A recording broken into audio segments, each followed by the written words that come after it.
जब कंपनी का free of cost joining चल रहा था तो खूब ज्वाइनिंग किए। जब पैसे लगने का टाइम आया तो खसक लिए। अब बड़ी बड़ी टीमें उनकी 30,000, 35,000, 40,000, 50,000, 60,000, इवन की 85,000, मतलब मई महीना और जून महीना, एक महीने के बीच में एक आदमी है जो साउथ के रहने वाले हैं, उनकी एक महीने में 85,000 की टीम हो गई थी। एक महीने में, मात्र 1 मंथ में। राजा राम करके उनका नाम है, शायद ऐसे ही कुछ नाम था, राजा राम करके। उनकी 85,000 की टीम थी। हमारी बात हुई तो हम तो अचंभा हो गए कि अरे हम तो इनके किसी लेवल में ही नहीं है। 5-6 ऐसे लोग साउथ से थे, अपने एक दो लोग थे यूपी बिहार से भी थे लोग, एक दो लोग गोवा गुजरात और महाराष्ट्र से भी लोग थे, इवन की कुछ लोग इधर अपना पश्चिम बंगाल से थे। बड़ी बड़ी टीमें खड़ी कर दी, इन्होंने एम्पायर खड़ा कर दिया। इवन की कुछ लोग मलेशिया से भी थे। तो हम सोचे यार हम इनके सामने कैसे आ पाएंगे, हमारा तो कोई औकात ही नहीं है, हमारा तो कोई लेवल ही नहीं इनके सामने, ये तो बड़ी हाई लेवल वाले लोग हैं। तो बोले यार कुछ तो कैसे करें, इनके सामने कैसे काम करें। फिर तो जब पता चला हमें कि लोगों की टीम तो है लेकिन लोगों को भरोसा नहीं है इस प्लेटफॉर्म के ऊपर। फिर हमने स्टार्ट किया हमारे, मैं तो उनको भी तहे दिल से शुक्रिया अदा करूंगा, अनिल मेहता जी का। अनिल मेहता जी और हरि प्रकाश, इनको मैं शुक्रिया अदा करूंगा। काफी डेडिकेशन भी था इनका। जब इस प्लेटफॉर्म पे समझाने के लिए एक्चुअली कोई तैयार नहीं हो रहा था। बहुत सारे बड़ी बड़ी टीमें लेके भी लोग साइड हटना शुरू हो गए। विशाल पवार जी सामने थे लेकिन किसी कारणवश उनका कोई घरेलू प्रॉब्लम होने के कारण वो भी कुछ दिनों के लिए हमारे साथ थे। स्टार्टिंग में तो उन्होंने ही समझाया हमें इस जा लाइफ स्टाइल के बिल्कुल गहराई को, फिर वो भी साइड हो गए। फिर हमने अनिल मेहता जी ने और हरि प्रकाश इसको स्टार्ट किए कि लोगों को कम से कम समझाएं कि आखिरकार ये जा लाइफ स्टाइल है क्या। अगर हम इसको प्रमोट नहीं करेंगे, हम इसको लोगों को नहीं बताएंगे, इसके बारे में शिक्षा नहीं देंगे। आज तक तो लोग लुटाए, खूब लुटाए, खूब लूटे, एक दूसरे को लूटे, बोला ला इसकी गर्दन काट, ला इसको हलाला कर, ला इसको मार, हलाल कर दे, इसको हलाल कर दे, काट दे इसको। तुम बोले यार कुछ तो एक प्लेटफॉर्म चेंज करना पड़ेगा। फिर हमारे साथ, और मैं बहुत शुक्रगुजार हूं ऐसे इंसान का और ऐसे क्रांतिकारियों का, हमारे बीच में आए विजय राठौर जी, आलोक यादव जी, राजेश सिंह, और एक गुजरात से ही हैं, उनका नाम मैं अभी थोड़ा सा मिस कर रहा हूँ। ऐसे ऐसे लोग आए जो बोले सर ठीक है हम भी आपके साथ हैं। लेकिन कुछ दिनों के बाद फिर ये लोग भी, इनमें से कुछ लोग जैसे हो गए अनिल मेहता जी, उनका कुछ अपना पर्सनल वर्क था, वो बाहर हो गए। फिर मैंने, आलोक जी और विजय राठौर, ये ऐसे 3 नाम है। अगर मुझे तो गर्व होता है, मुझे तो प्राउड होता है, मेरा छाती एकदम चौड़ा हो जाता है इनकी, मतलब इनके साथ काम करके और इनके बारे में सोच के मेरा छाती चौड़ा हो जाता है। यस, हमारे साथ ऐसे लोग, ऐसे क्रांतिकारी थे जिनकी वजह से आज अगर जा लाइफ स्टाइल का आप लोग ये स्थिति देख रहे हैं, आप अगर जा लाइफ स्टाइल को लोग जान रहे हैं, तो ये तीनों की बदौलत ही है। फिर हमारे बीच में सुनील शर्मा जी आए, क्या बात है, रात की 8 बजे की मीटिंग, उनके नाम है, उनको सलूट है, उन्होंने लोगों को समझाया। उसके बाद मनीष जी आए, इन्होंने समझाया लोगों को। फिर हमारे बीच में शेख साजिद जी आए। लेकिन जो मंडली बनी, आलोक यादव, विजय राठौर और चंदन पांडे, लोग गाली भी देते हैं, इन तीनों के नाम से गाली देते हैं, यूट्यूब पे गाली देते हैं, टेलीग्राम पे गाली देते हैं। तो मैं तो बोलता हूँ ठीक है भाई, आप दीजिए गाली तो क्रांतिकारियों को भी देते थे, और हमें तो शुक्र है, मैं तो शुक्रगुजार हूँ कि ठीक है आपकी गाली बहुत अच्छी है, लेकिन आप समझेंगे तब समझेंगे जब इनका लेवल कुछ ऊपर चला जाएगा। ठीक है दोस्तों, तो गाली अगर देते हैं तो बड़ी सोच समझ के गाली दिया कीजिए, क्योंकि उस गाली का कुछ अंश आपको भी पड़ने वाला है। बोलते हैं ना, सामने वाले को अगर हम एक उंगली दिखाते हैं तो 3 उंगलियां मेरे तरफ इशारा करती है, हे मूर्खाधिराज, पहले आप अपनी तरफ देखिए। ये 3 बार, एक बार तो तुम बोल रहे हो ये चंदन पांडे, आलोक यादव, विजय राठौर बहुत गंदे हैं। तुम अपनी तरफ भी देखो 3 गुना कि तुम कितने गलत हो। चलिए इसके बारे में तो हम कवर करेंगे। फिर हमारे साथ इतने स्ट्रॉन्ग रूप में धनंजय जी आए, स्ट्रॉन्ग, टेक्निकली स्ट्रॉन्ग। बहुत सारे लोग, मुझे आशा है कि यहाँ पर लाखों लोग होंगे, इनसे ज्यादा स्ट्रॉन्ग होंगे, टीम में स्ट्रॉन्ग होंगे, टेक्निकली स्ट्रॉन्ग होंगे, लेकिन एक डेडिकेटेड पर्सन होता है। यस, अभी बताया, अभी ये काम, यस ठीक है सर, कोई बात नहीं, हो जाएगा। अभी बताया, यस कोई बात नहीं, हो जाएगा। ये डेडिकेशन होता है दोस्त, ये डेडिकेशन होता है। अगर आपको लगता है कि ये प्लेटफॉर्म मेरे लिए बना है, आप यहाँ इंतजार कर सकते हैं। अगर आपको लगता है कि ये मेरे लिए प्लेटफॉर्म नहीं बना है, ये लोग बस ऐसी हवा में बातें कर रहे हैं, आप यहाँ से लीव कर सकते हैं। आपने अपना सत्यापन कराया, खर्चा किया 1109 और 1150 रुपए के हिसाब से, वो आपका पर्सनल खर्चा है।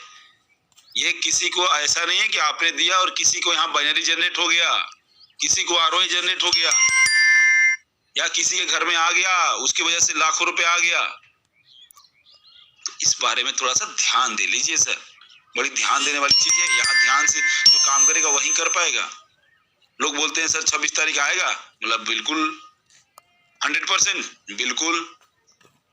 फिर टाइम तो नहीं बढ़ेगा, बिल्कुल बढ़ेगा, हो सकता है, संभावित डेट है ये, इससे पहले भी हो सकता है, इसके बाद भी हो सकता है। जब तक कंपनी अपने आप को टेक्निकली स्ट्रॉन्ग ना कर ले, टेक्निकली ध्यान दीजिएगा इस चीज को, टेक्निकली स्ट्रॉन्ग ना कर ले, तब तक आपके पास नहीं आएगी। क्योंकि आने के बाद अगर कुछ हो जाए तो रे बड़ी लोग मार्केट में हंसने वाले होंगे। बोलते ना, जो यूपीएससी बीपीएससी का लड़का तैयारी करता है वो शांत स्वभाव से करता है, एक दिन में नहीं बनता है। आईएएस आईपीएस एक दिन में नहीं बनता है, उसको टाइम लगता है। लेकिन लोग बोलते हैं अरे पता नहीं ये क्या, इसका लड़का बैठे बैठे मूर्ख बनाता है, घर में बैठा रहता है, बोलता है मैं पढ़ रहा हूँ। आज तक कोई एग्जाम में फेस नहीं किया। ये तो एयरफोर्स का भी एग्जाम नहीं निकाला छोटा सा, ये तो पुलिस का एग्जाम नहीं निकाला, ये तो डी ग्रुप का एग्जाम नहीं निकाला, लेकिन उसका तो निकालना था, आईएएस आईपीएस बनना था। तो आंखें, उसकी आंखों पे चश्मे लग गए, सर के बाल झड़ गए, फिर आईएएस और आईपीएस बना। तो अगर इस चीज को आप समझ सकते हैं तो आप कीजिए, और नहीं तो यहाँ से लीव कर जाइए। आगे का सेशन मैं धनंजय जी को हैंडओवर करता हूँ, आगे का होस्टिंग वो संभालेंगे। और मुझे आशा है कि आप लोग आज के प्लान को सुनेंगे तो काफी अपने आप में गर्वान्वित महसूस करेंगे और अपने आप में सेटिस्फेक्शन महसूस करेंगे। अगर आपको लगता है कि नहीं ये प्लेटफॉर्म नहीं है मेरे लिए, आपसे मेरी हाथ जोड़ के एक ही विनती रहेगी, दोस्त यहाँ से लीव कर जाइए। हम लोग काम कर रहे हैं और अपने लेवल पे काम कर रहे हैं। थैंक यू एंड स्वागत है सर धनंजय जी आपका। Thank you, Chandan ji. Thank you very much. First of all, मैं सबका वेलकम करता हूँ जा लाइफस्टाइल की 5 बजे वाली बिजनेस अपॉर्चुनिटी मीटिंग कम ट्रेनिंग मीटिंग में। उम्मीद करता हूँ सब लोग ठीक होंगे, सुरक्षित होंगे। आप सब ख्याल रखिए आपका, क्योंकि जिस हिसाब से कोरोना की स्थिति और विकट हो रही है, बहुत सारे डेथ्स, मेरे लोकेलिटी में भी बहुत सारे डेथ्स हो रहे हैं। अच्छे अच्छे लोग जिनको हम जानते थे, अभी 2 दिन पहले मिले थे, ऐसे लोग भी आज कुछ खबर मिली मुझे कि उनका देहांत हो गया। बहुत ही दुख की बात है। तो मैं सबसे रिक्वेस्ट करूंगा, प्लीज अपने आप का ख्याल रखिए। बीमारी एक ऐसी चीज है जो किसी को बोलकर नहीं आती, और ये तो वायरस है, पता नहीं किसको लग जाए, किसके माध्यम से लग जाए। इसके लिए आपका खुद का ख्याल रखना बहुत बहुत जरूरी है। चलिए तो आगे बढ़ते हैं। जैसे कि चंदन सर ने बोला कि बहुत सारी चीजें कल हुई, अलग अलग ग्रुप्स में भी कई बहुत सारे लोग गालियां देते हैं, बहुत सारे जो हमारे जो चैट बॉक्स होते हैं उसमें भी लोग बहुत सारी चीजें बोलते हैं। और मैंने कल भी जो हमारी 5 बजे वाली मीटिंग थी उसमें बहुत सारी चीजें क्लियर की थी। इतना सब कुछ होने के बावजूद भी कुछ लोग ऐसे हैं जो सुधरना नहीं चाहते, कुछ लोग ऐसे हैं जो बिल्कुल भी समझना नहीं चाहते ये कंपनी किस लेवल की और क्या इस कंपनी का कितना बैकएंड स्ट्रांग है। ये कंपनी की नीयत कितनी स्ट्रांग है। मैंने कल भी एक्सप्लेन किया था, शुरू करने से पहले मैं आज भी कुछ पॉइंटर्स बताऊंगा, आप खुद सोचिए। आप इतने पढ़े लिखे हैं, आपको अपना अच्छा बुरा समझ में आता है, तो आप ये खुद सोचिए। इस कंपनी में 11 लाख से ज्यादा लोग आज तक खुद कंपनी डाल चुके हैं, किसी और ने नहीं डाला है। बाकी जो भी आए हैं वो रेगुलरली जो आ रहे हैं, वो बाकी के जो भी प्रमोटर्स हैं, हम जैसे प्रमोटर्स, चंदन जी है, सब लोग हैं यहाँ पर, इनके माध्यम से आए हैं। अभी जो बेनेवलेंट प्रोग्राम शुरू हो रहा है वो भी कंपनी ने खुद फाइनेंसर खड़ा किया है और कंपनी के माध्यम से ही चीजें होंगी, मतलब लोग डाले जाएंगे।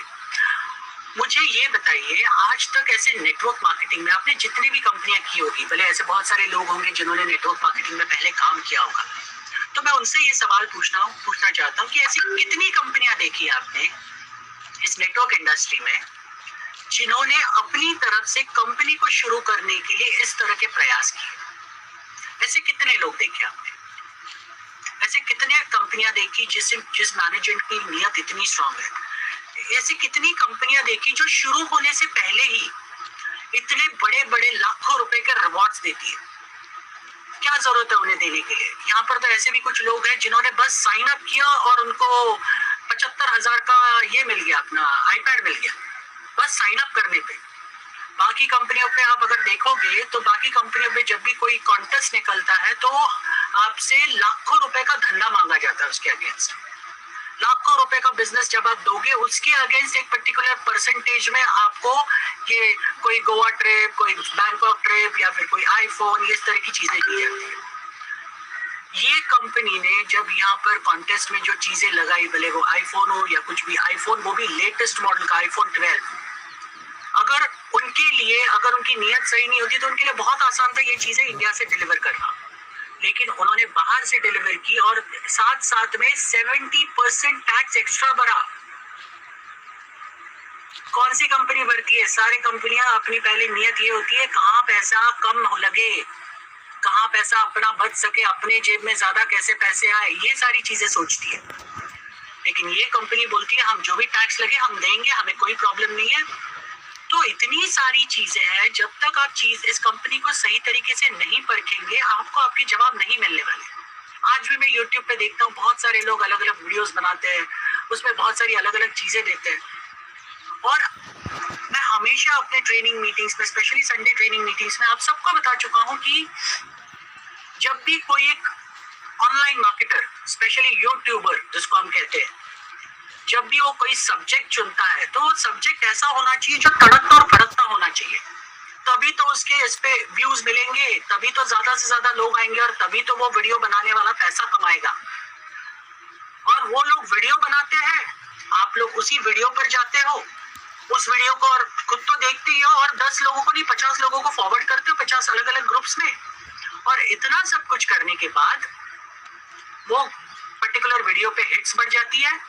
हिट्स बढ़ने के बाद वो बंदा पैसा कमाता है, लेकिन प्रॉब्लम कौन भुगत रहा है? जितने भी हमारे एडमिन्स हैं, जितने भी हमारे मेंटर्स हैं, उनको फोन आते हैं, सर ऐसा वीडियो आ गया है, ऐसी नेगेटिविटी चीजें बोली जा रही है, हम क्या करें, आप बताइए। सबसे पहली चीज तो ऐसे वीडियोस अगर आते हैं तो आप देखते क्यों हो? ये भी तो आपको समझना चाहिए। क्या जरूरी है आपको देखने के लिए? कंटेंट जानना है उसका, क्या जरूरी है?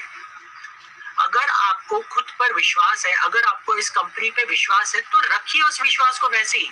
ये कंपनी कहीं भागने नहीं वाली है। कंपनी ने लिया क्या आपसे जो भागकर लेके जाएगी आपसे? कंपनी इतनी स्ट्रांग हो रही है, बैकएंड में इतनी स्ट्रांग चीजें चल रही है। अभी रिसेंट इंसिडेंसेस के बाद तो बहुत सारी चीजें ऐसे इंप्लीमेंट की है कंपनी के वेबसाइट पे जो उसको बहुत ही स्ट्रांग बनाएगी। आगे चलकर ऐसी कोई दिक्कतें नहीं आएगी।